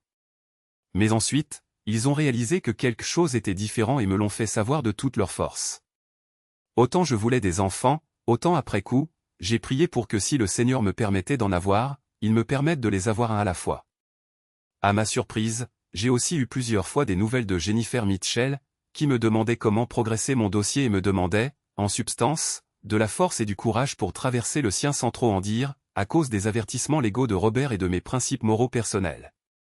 J'ai veillé à ne pas franchir une ligne qui pourrait être interprétée comme romantique ou potentiellement inappropriée. Lorsque les choses se sont améliorées pour Jennifer, elle n'a apparemment plus eu besoin de moi et ses messages ont cessé d'arriver. Alors que le congé maternité de Sarah touchait à sa fin, j'ai fait appel à un agent immobilier pour trouver une maison à acheter en utilisant les fonds de mon compte, Pré-Victoria, pour la compte. J'ai acheté une maison à Evanston quelques semaines avant le retour de Sarah. Après avoir passé presque 3 mois dans un hôtel longue durée aux frais de l'entreprise, j'étais déterminé à me sentir plus à l'aise en rentrant chez moi et à pouvoir sortir mes affaires de l'entreposage. Les jumeaux allaient bien quand le congé maternité de Sarah s'est terminé et qu'elle est retournée travailler pour les derniers mois du projet. Après lui avoir remis les rênes, je suis rentré chez moi avec 3 regrets. Le premier était que, puisque nous n'avions actuellement pas d'autres projets à Indianapolis, Sarah quitterait notre cabinet pour devenir mère au foyer pendant un certain temps. Tom, qui avait de la famille dans la région, avait obtenu un poste de professeur assistant à B. Utley, ce qui n'était donc pas une surprise. Cependant, Sarah m'a demandé de la garder à l'esprit si nous avions un autre poste dans la région d'Indianapolis dans un proche avenir, ce que j'ai volontiers accepté. Deuxièmement, avec mon retour à Chicago, je laissais mes filleuls officieux et ceux qui étaient devenus des services de babysitting plus fréquents pour Sarah et Tom. Les petits s'étaient habitués à ce que je leur rende visite et prenne soin de parfois le week-end pour que leurs parents puissent aller ailleurs, et je savais que ça me manquerait de ne pas les voir grandir. M'occuper d'eux me rappelait ma propre absence d'enfant à cause de l'enfer que Victoria m'avait fait vivre. Enfin, Victoria se disputait toujours avec moi sur les détails du divorce, et l'affaire traînait en longueur, bien que Robert m'assurât que le juge Martinez en avait autant marre que moi, et que la fin de l'affaire était proche. Ainsi, à mon retour à Chicago, j'ai immédiatement emménagé dans ma nouvelle maison et j'ai commencé à déballer mes affaires et à faire quelques travaux. Pendant ma semaine de vacances, j'ai rencontré quelques nouveaux voisins, dont une gentille femme divorcée d'une maison située à quelques portes de la mienne. Avoir ma propre maison me donnait plus de liberté, mais j'étais toujours légalement lié à cette femme infidèle, ce qui signifiait que je ne pouvais pas recommencer à sortir avec quelqu'un sans craindre de perturber les procédures légales. J'ai remercié Nicole pour l'assiette de brownie, mais j'ai poliment refusé quand elle a suggéré que nous dînions ensemble un de ces jours. Ayant elle-même traversé le système de divorce, je pense qu'elle a compris. Derek, qui cherchait Mademoiselle Wright depuis toujours et ne connaissait rien au système judiciaire de l'Illinois, n'a pas compris. Alors, quand vas-tu recommencer à sortir avec quelqu'un, a-t-il demandé un jour à midi, peu après mon retour à Chicago. Quand le juge déclara mon divorce définitif et que je pourrais être sûr que les entreprises romantiques et tout divertissement qui pourrait y mener ne me coûteront pas un seul centime dans le règlement avec Victoria. Alors, combien de temps? Alors, comment va cette femme, a-t-il demandé. Je ne sais pas et ça ne m'intéresse pas, tu sais que tu lui dois encore une belle revanche. J'ai regardé mon meilleur ami et j'ai hoché la tête. Je sais, et elle l'aura le moment venu. Absolument tout. Le juge Martinez en avait finalement assez des manœuvres dilatoires et des retards. Il a exigé que nous soyons tous les deux présents dans la salle d'audience pour les plaidoiries finales et les présentations début avril, avec Victoria et son avocat d'un côté de la cour, et Robert et moi de l'autre. Je suis arrivé quelques minutes en avance et j'attendais Robert quand j'ai vu Victoria tourner au coin, m'apercevoir et se diriger vers moi. Marcus, ça n'aurait pas dû se passer comme ça. Je sais, Victoria, mais tu n'as pas pu tenir ta part de nos vœux. Alors, c'est comme ça. Tu as été tellement absent. Tu savais à quelle fréquence je serais absent quand tu as accepté de m'épouser. Les 3 fois pendant notre mariage où j'ai dépassé cette durée, chaque fois d'une journée, j'ai utilisé ce temps pour te le compenser largement. Bien sûr, je ne compte pas le dernier voyage à Milwaukee et Détroit puisque tu l'as compensé toi-même avec ton patron et tes autres amis pendant mon absence et après mon retour. Elle avait l'air plus en colère que je ne l'avais jamais vue, et des larmes coulaient sur son visage. Marcus, mais j'avais des besoins. Victoria a remarqué plusieurs personnes qui nous regardaient et a demandé, pouvons-nous aller quelque part pour en parler? Non, je ne vois pas l'intérêt. Tu vois, nous avons parlé de tout ça avant de décider de nous marier. Et tu as promis que tes errances étaient terminées, et que tu voulais te marier, t'installer et fonder une famille. Tu t'es marié, certes, mais tu as échoué pour le reste. Pourquoi n'acceptes-tu pas simplement cela et n'en restes-tu pas là? C'est ce que j'ai fait. Bien sûr, si tu ne peux pas, tu peux toujours trouver un autre thérapeute. Peut-être celui-ci aura-t-il plus de chance que le précédent. Elle a plissé le nez à mes mots et a pratiquement reculé quand j'ai souligné ses échecs. Il y avait de plus en plus de gens qui regardaient dans notre direction, alors je l'ai laissé là, se vautrant dans sa frustration, quand j'ai vu Robert se diriger vers moi. Marcus, s'il te plaît, a-t-elle crié, mais Robert et moi sommes entrés dans la salle d'audience, ignorant les autres. Le juge a exigé que nous soyons tous les deux présents lors de la signature des documents, probablement pour que Victoria ne traîne pas en longueur, a commenté Robert. Il a fait remarquer que c'était la première fois qu'ils nous voyaient ensemble, ce qui a conduit à l'explosion de colère de Victoria suivie d'un plaidoyer pitoyable. Le juge G.E. Martinez l'a fait taire, puis l'a forcé à entendre son verdict. Quand ce fut fini, le coup de marteau est tombé, mettant fin à nos 5 ans de mariage. J'ai serré la main de Robert et les remercié. Après que le juge Martinez eut quitté la salle d'audience, mais alors que je me tournais pour partir, Victoria a commencé à supplier, s'approchant de moi tandis que je continuais à marcher, l'ignorant. Elle a commencé à me crier dessus, proférant colère et obscénité. La plupart des gens savent qu'il ne faut pas faire ça dans une salle d'audience, et je suis sûr que Victoria le savait aussi. Mais sa colère a pris le dessus. Je ne suis pas sûr si le personnel du tribunal l'a arrêté ou non, mais Robert et moi avons profité du moment pour nous éclipser. Nous avions eu la conversation qu'elle désirait tant, même si elle n'avait peut-être pas tourné comme elle le voulait, et cela me suffisait. Je ne voulais plus jamais lui parler. Robert a fait de son mieux pour s'assurer qu'après sa démonstration publique, nous demandions une ordonnance restrictive le lendemain, et le juge Martinez a facilement accepté. Je n'aurais pas pu mieux organiser les choses, même si j'avais essayé. Avec une ordonnance restrictive, elle resterait loin de moi, qu'elle le veuille ou non. J'espérais presque qu'elle ne le ferait pas. Un bref séjour derrière les barreaux aurait pu lui faire du bien, mais elle était trop intelligente pour ça et a disparu de ma vie et de ma vue. Ainsi, le week-end suivant, j'ai recommencé à sortir avec quelqu'un, organisant un rendez-vous reporté avec Nicole. Elle était gentille, mais il est vite devenu évident que nous avions peu en commun, à part de très longues périodes de sécheresse. Quand je l'ai ramenée chez elle, elle m'a invité à entrer et je n'ai pas résisté. Le lendemain matin, nous avons tous les deux souri et Nicole s'est blottie contre moi. « Marcus, on peut refaire ça un de ces jours si tu veux », a-t-elle dit, confirmant mes soupçons du dîner qu'elle ne cherchait rien de long terme, encore moins de permanent. Je l'ai remerciée et je me suis dirigé vers ma rue quelques minutes plus tard. Nicole et moi sommes restés des amis occasionnels, mais nous ne nous sommes plus jamais fréquentés. J'ai fréquenté une autre femme le week-end suivant, puis une autre lors d'un voyage à Détroit la semaine d'après. Après chaque rendez-vous, je me sentais vide, souvent à plus d'un titre. Je réalisais que, malgré le plaisir du moment, je n'étais pas plus proche de mon objectif de trouver la bonne femme. J'avais besoin d'une amie, d'une amante et d'une compagne pour la vie avec qui je pourrais éventuellement fonder une famille. Au cours des 2 mois suivants, j'ai commencé à douter que cela arrive un jour. Que je trouverais un jour le bonheur durable. Néanmoins, le bonheur à court terme était assez fréquent et très agréable jusqu'au week-end du jour de l'indépendance où j'ai rendu visite à mes parents et surveillé ma sœur, son mari et leurs 4 enfants. Maman, me connaissant mieux que je ne le réalisais, m'a dit ce jour-là que je ne leur donnerais probablement jamais, à elle et à papa, de petits-enfants si je ne changeais rien. Je sais, maman. J'ai acheté une maison et je la rénove.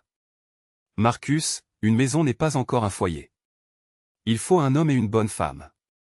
Pas une de celles que tu as fréquentées, ou qui peut le devenir si elle y travaille.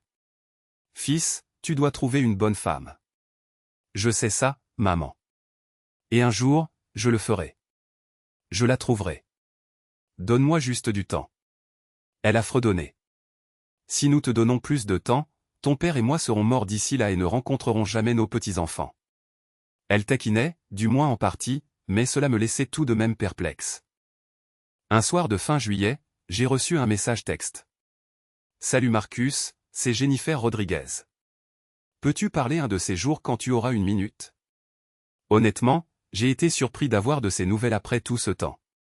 J'ai fini de nettoyer le garage et je lui ai envoyé une réponse rapide lui demandant de m'appeler quand elle le pourrait. Quelques minutes plus tard, elle a appelé. Salut, Marcus.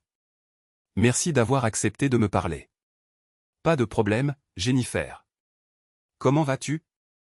On n'a pas parlé depuis un moment, c'est en partie pourquoi j'ai hésité à envoyer un message ce soir. Je n'étais pas sûr, avec tout ce qui s'est passé, si tu voudrais me parler à nouveau. J'ai ri.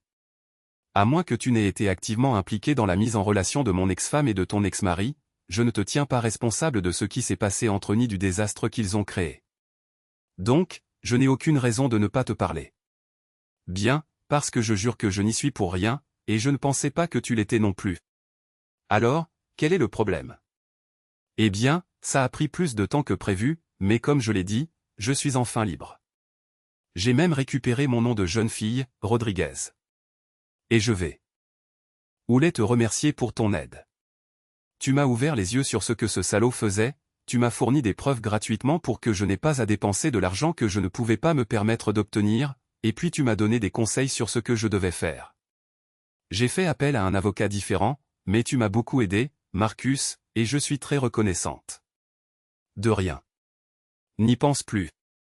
D'accord. C'est difficile, Marcus, parce que tu as été ma lumière, mon inspiration, si tu veux, quand j'étais si mal et si déprimé. Je ne te connais pas du tout, mais j'aime ce que tu as fait et ce que j'ai vu jusqu'à présent. Alors, je vais tenter ma chance et faire quelque chose que je n'ai jamais fait auparavant. Voudrais-tu dîner avec moi? Ce fut un très bon dîner, mais j'ai passé toute la soirée à la regarder, pensant à quel point elle était douce et belle, et quel genre d'ex-mari le plus grand du monde. Il aurait été idiot de gâcher ça au lieu de penser à ce que nous mangions. Certes, Victoria était tout aussi belle et avait son propre charme. Mais après avoir appris son côté sombre secret, celui qui trahirait l'homme qu'elle était censée aimer plus que tout, sa note précédente de 10 est tombée dans les chiffres négatifs, du moins à mes yeux. Tu me fixes, dit-elle avec un sourire. Presque autant que moi, ai-je souri en hochant la tête. C'est agréable de se concentrer quand on a quelqu'un d'aussi agréable sur qui se concentrer.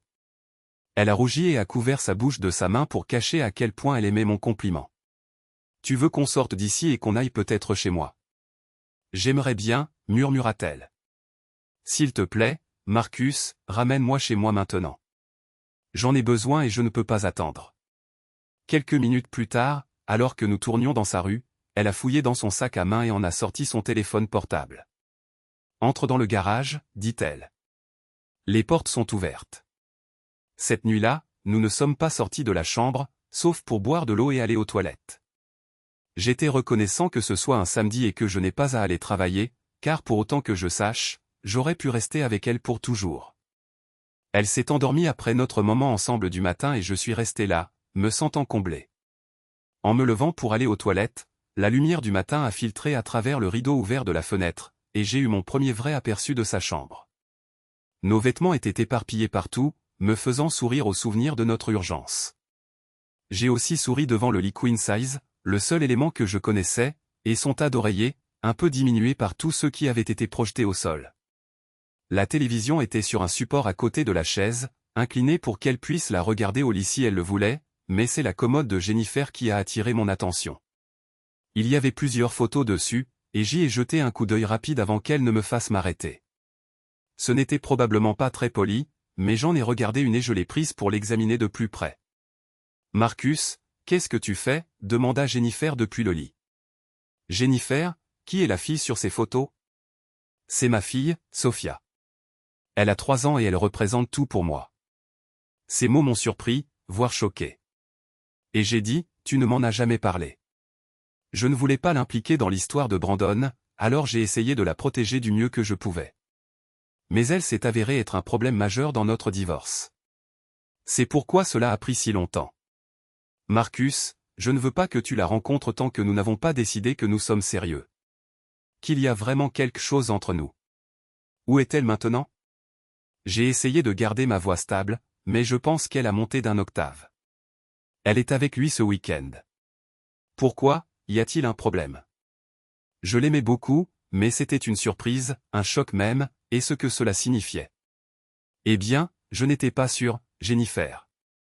Je ne sais pas. Je t'aime bien, cependant. Je t'apprécie vraiment, ai-je admis, ne voulant pas être malhonnête. Étant donné depuis combien de temps nous nous connaissons, je t'apprécie beaucoup plus que je ne devrais. Mais s'il y a une personne au monde que je déteste autant que mon ex-femme, c'est ton ex-mari. C'est bonnet blanc et blanc bonnet. C'est ce que ma grand-mère aurait appelé cette situation. Je t'ai déjà dit que je voulais vraiment des enfants.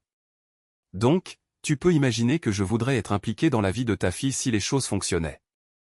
Mais réfléchissons-y.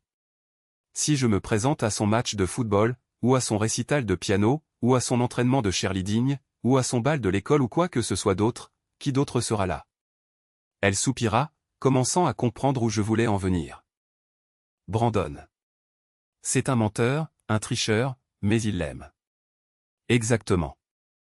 Et chaque fois que je le verrai à l'un de ces événements, quel qu'il soit, ce sera un rappel de ce qu'il a fait à mon ex et de ce qu'il a contribué à faire à mon mariage. Je lui en voudrais terriblement. Et je pense que Sophia, même si elle ne comprendra pas, réalisera qu'il y a quelque chose entre nous, une certaine tension. Finalement, elle commencerait à m'en vouloir pour cela, ce qui nuirait à toute relation que j'ai avec elle et, à son tour, nuirait à notre relation. La tienne et la mienne. Aussi difficile que ce soit de le dire, je pense que cela finirait par ruiner tout ce que nous avons. Elle se redressa et, presque dans un murmure, dit, « Tu dis que nous n'avons pas d'avenir. Autant que j'aimerais essayer de me prouver que j'ai tort, non, je ne pense pas qu'il y en ait un. » J'acquiesçai. Elle hocha la tête, les larmes coulant sur son visage. Je pensais que c'était trop facile, trop parfait. Maintenant je sais que ça l'était. S'il te plaît, Marcus, pars. Elle a touché son téléphone plusieurs fois et a ajouté, « La porte du garage sera ouverte pour toi. » Elle retomba sur le lit et tira le drap sur elle en pleurant. J'ai attrapé mes vêtements et je me suis habillé dans le couloir en sortant, me détestant à chaque pas, presque autant que je détestais son ex-mari. Cela faisait mal. Mais dans mon cœur, je savais que c'était vrai. Plus tard ce jour-là, je suis allé chez mes parents. Je leur ai donné la version courte et concise, mais ils savaient tous les deux que j'en disais plus que ce que je révélais et que ce que je ressentais me faisait beaucoup plus de mal que je ne voulais l'admettre. Maman a essayé de m'en faire dire plus, mais j'ai secoué la tête et je lui ai dit que ça ne marcherait jamais. Maman, égale à elle-même, m'a donné une étreinte maternelle, m'a caressé le dos et m'a dit que tout irait bien. Autant que je voulais y croire, je ne le voyais pas à l'époque. Le dimanche, nous avons retrouvé ma sœur et sa famille pour déjeuner après l'église. Il y avait une longue attente pour une table au restaurant, alors elle m'a pris à part et m'a fait tout déballer. Elle avait 2 ans de plus que moi et m'avait aidé à traverser plusieurs amours déçus quand j'étais au lycée. Alors, je me suis ouvert et je lui ai presque tout raconté, bien que sans les détails de la chambre, même si je soupçonne qu'elle avait un pressentiment à ce sujet. Je réalise que ça ne va pas être facile, dit-elle plus tard. Mais je pense que tu peux y arriver si tu essaies et que tu réalises que tu tiens vraiment à elle. Un seul rendez-vous ne te dit pas grand-chose. Et si tu en avais eu plus, tu pourrais réaliser qu'il n'y a pas autant que tu le penses, mais cela pourrait aussi te prouver qu'il y en a. Et que ça vaut la peine de se battre pour ça si tu le veux. Merci, ma sœur. Et tu as raison. Un seul rendez-vous ne dit pas tout. Mais cela m'en a dit assez pour réaliser qu'il serait beaucoup plus douloureux de me rapprocher d'elle et de voir ensuite se l'avouer à l'échec à cause du passé. Écoute, petit frère.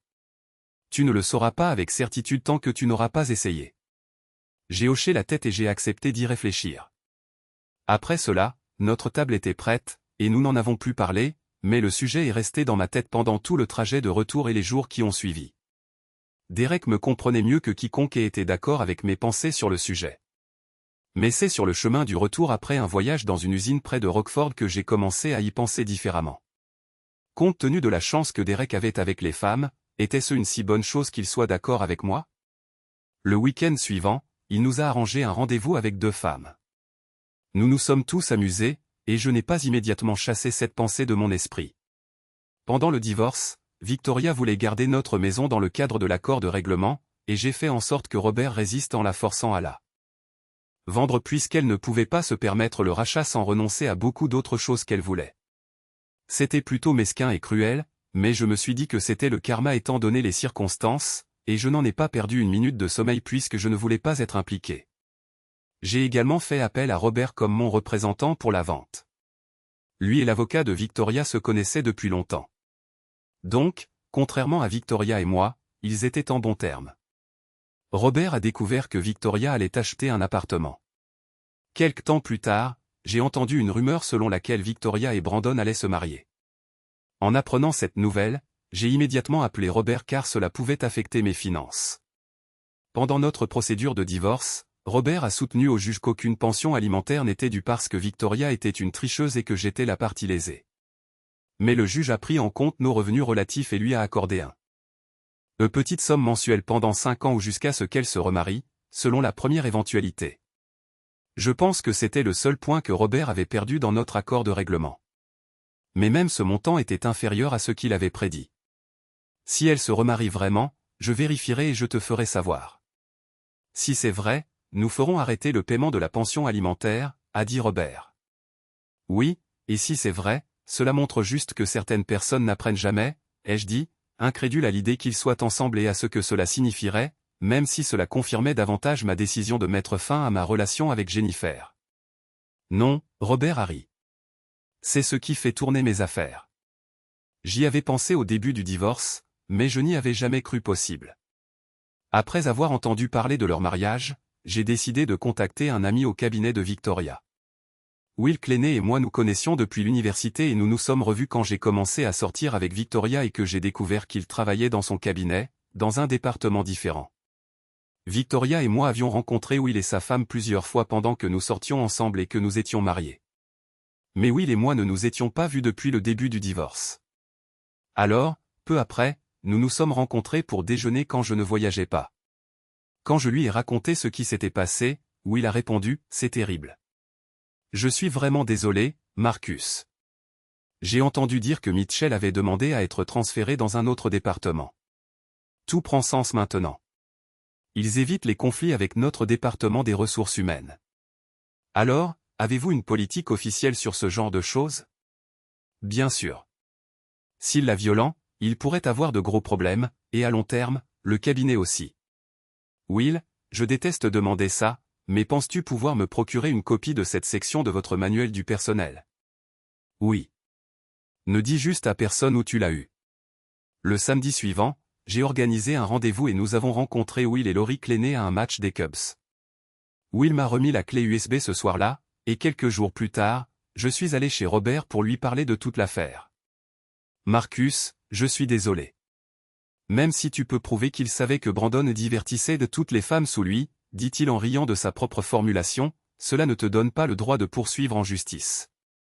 La façon dont la loi de l'État est rédigée, dans un effort pour faire des relations entre adultes consentants une affaire juridique moins dangereuse, la législature de l'État a supprimé l'aliénation d'affection dans l'Illinois en 1981, environ 2 ans après que j'ai commencé ma propre pratique.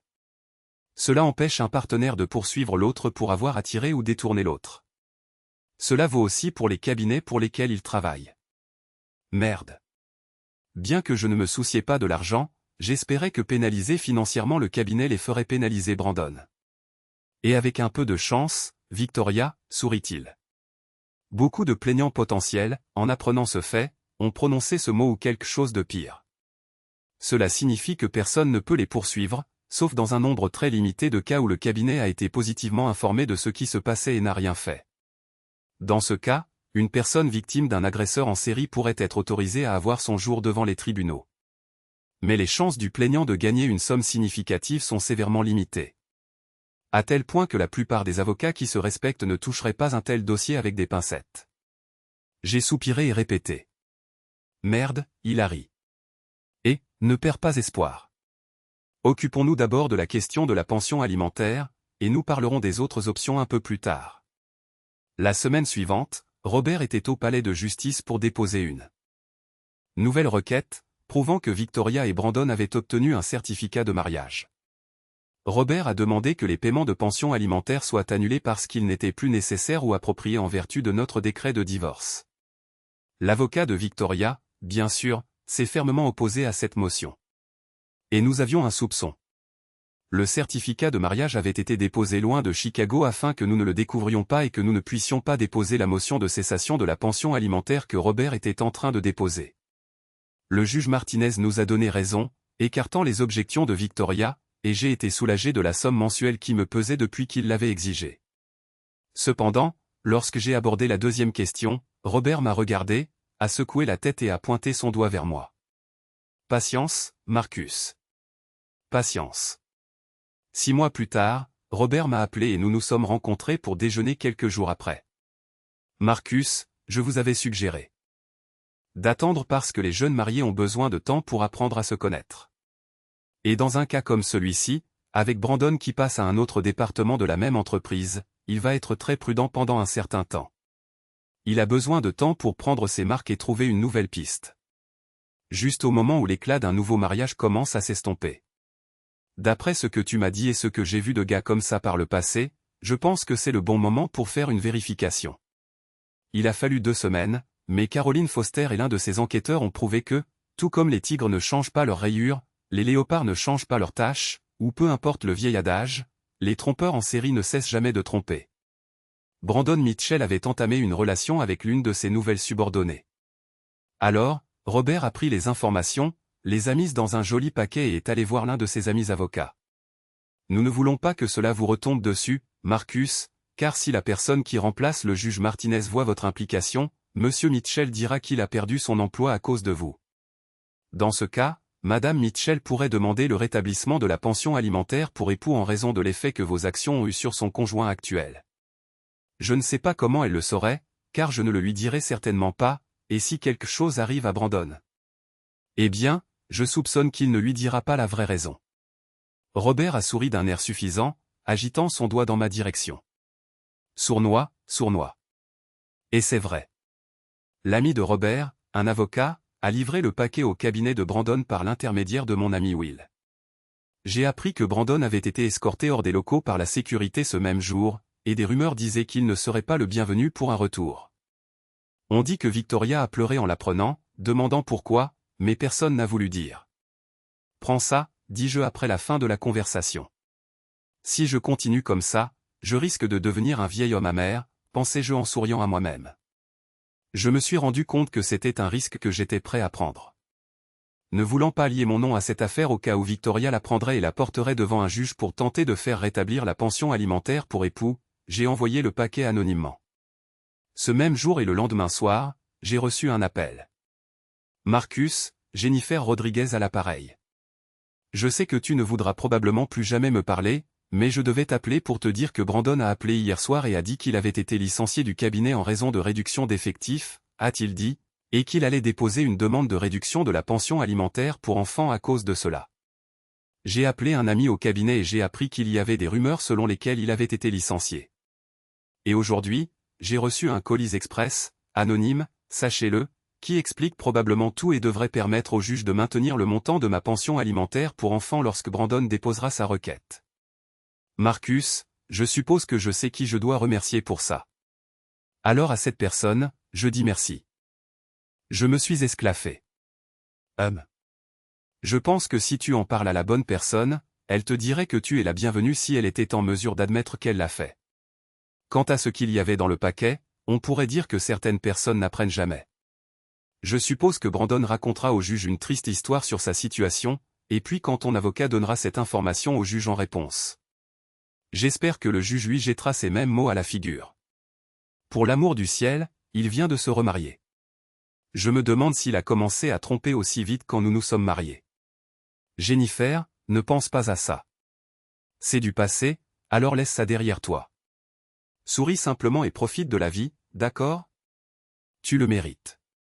Nous nous sommes dit au revoir pour ce que je soupçonnais être la dernière fois. Sur ce, j'ai souri pour la première fois depuis très, très longtemps. Je me sentais libre. J'avais traversé l'épreuve. J'avais survécu. Et même si certains pourraient ne pas être d'accord, j'avais rendu autant d'enfer et de chagrin que Victoria et Brandon m'en avaient fait subir, allant aussi loin que j'osais, mais pas trop loin. Alors qu'elle trompait probablement à nouveau aussi, j'avais aidé Victoria à se retrouver dans une situation financière bien pire, dans un appartement au lieu d'une belle maison, et avec un mari dysfonctionnel qui payait la pension alimentaire pour époux et pour enfants à prix d'or. De plus, je savais qu'elle était dans une relation où son conjoint la trompait régulièrement, mais ne se donnait pas la peine de lui en parler, tout comme elle ne m'avait pas parlé de ce qu'elle m'avait fait. J'avais essayé de lui donner le ailleurs et de la rendre heureuse, mais maintenant je soupçonnais qu'elle avait plus de soucis qu'elle ne pouvait en compter. Oui, j'avais riposté contre chacun d'eux, mais je ne regrettais rien, pas une seule chose. De plus, en repassant dans ma tête ce qui s'était passé, j'ai réalisé que je ne les appelais plus par ces noms désobligeants qui étaient toujours présents dans mes pensées. Ayant obtenu réparation, je ne pensais plus à eux et ne me souciais plus de ce qu'ils pouvaient penser. Et cette prise de conscience a provoqué le plus grand sourire de tous. Mais le sourire fut de courte durée car au cours des semaines suivantes, j'ai fait une autre découverte, la plus difficile de toutes. Autant je pensais avoir réglé mes comptes avec Victoria et Brandon, à ma surprise, j'ai découvert qu'ils avaient toujours du pouvoir sur moi. Quand j'ai pensé que je pourrais avoir une chance de bonheur avec Jennifer, j'ai renoncé à cette chance à cause des souvenirs de ce que mon ex et l'ex de Jennifer avaient fait, de la gêne qu'ils m'avaient causée, et, j'en suis sûr, à elle. Depuis, j'avais eu quelques rendez-vous et j'avais eu des relations intimes avec plusieurs femmes. Mais après que la passion se soit estompée, j'ai réalisé de plus en plus clairement que je ne me souciais de rien de tout cela. Jennifer, ai-je finalement réalisé, était toujours présente dans mon esprit, dans mes pensées, autant que les pensées de Victoria et Brandon. Même si j'avais riposté et obtenu ma livre de chair, je n'étais toujours pas libéré d'eux. Tant que je me soucierais de ce qu'ils pourraient penser de quoi que ce soit, ce ne serait pas avant que je puisse les regarder, rire et dire « Regardez ce que vous avez abandonné et ce que je pourrais obtenir en conséquence. Merci d'avoir été si stupide. » Alors je serais vraiment libre. À ce moment-là, tout m'est devenu clair et j'ai réalisé exactement ce que je voulais faire. Prenant le téléphone, j'ai parcouru les appels récents et j'ai trouvé le numéro d'où elle avait appelé le jour où elle avait reçu le dossier avec les dernières aventures de Brandon. J'ai composé le numéro pour rappeler et j'ai espéré qu'elle décrocherait. Quelques instants plus tard, elle a répondu « Salut, Jennifer. C'est Marcus Thompson. Pouvons-nous parler ? Marcus, récemment, tu m'as encore aidé alors que tu n'étais pas obligé. Je t'écoute. Quelque chose m'est venu à l'esprit ce soir, une épiphanie, si tu veux. Et si je ne suis pas trop en retard et que tu me le permets, j'aimerais t'en parler pour voir s'il y a une chance de faire la différence. » Il y eut un silence sur la ligne, bien que je crusse entendre sa respiration.